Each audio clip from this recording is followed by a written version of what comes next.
Apa sih inflasi itu? Menurut Bank Sentral Republik Indonesia, inflasi adalah kenaikan harga barang dan jasa dalam jangka waktu tertentu.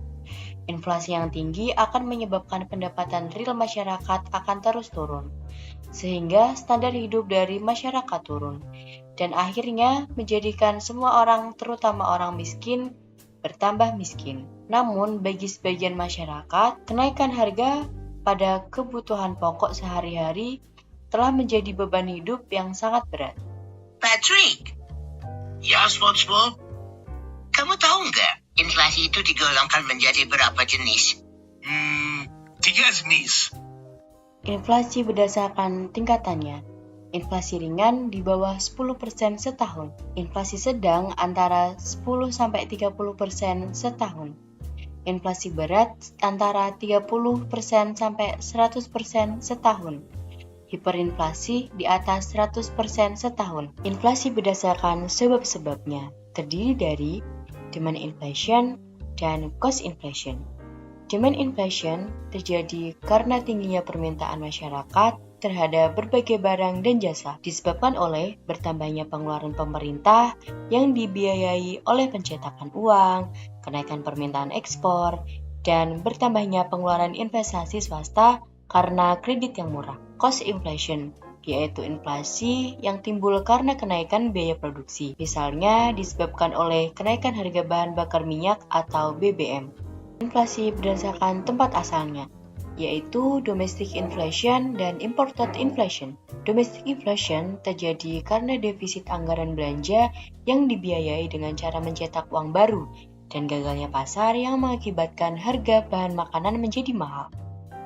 Imported inflation terjadi akibat dari kenaikan harga barang impor. Hal ini karena tingginya biaya produksi barang di luar negeri atau adanya kenaikan tarif impor barang.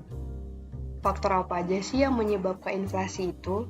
Demandful inflation disebabkan karena pertambahan jumlah uang yang beredar dalam jangka pendek, mengakibatkan suku bunga mengalami penurunan sehingga jumlah konsumsi dan investasi meningkat secara keseluruhan.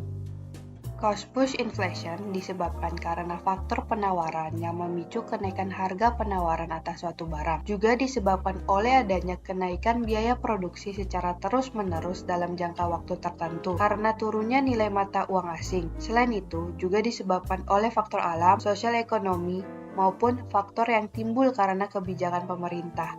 Mixed inflation disebabkan oleh kenaikan permintaan dan kenaikan penawaran. Perilaku permintaan dan penawaran tidak seimbang ataupun permintaan terhadap barang dan jasa bertambah, mengakibatkan faktor produksi dan persediaan barang menjadi turun dan pada akhirnya akan menyebabkan harga-harga menjadi naik.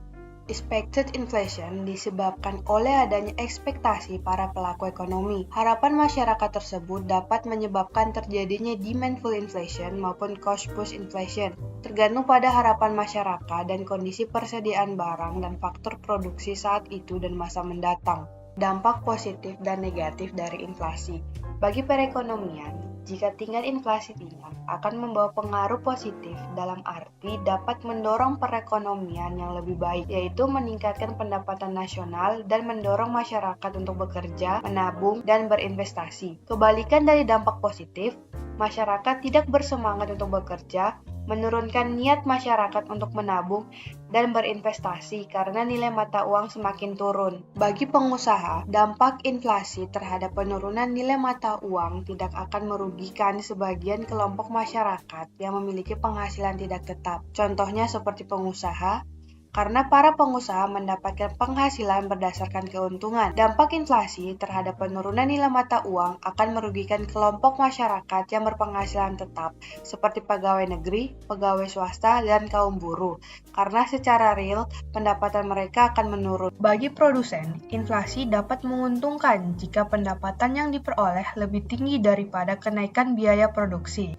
Inflasi yang tinggi sangat berpengaruh pada kenaikan harga-harga kebutuhan produksi yang kemudian berpengaruh pada meningkatnya biaya produksi.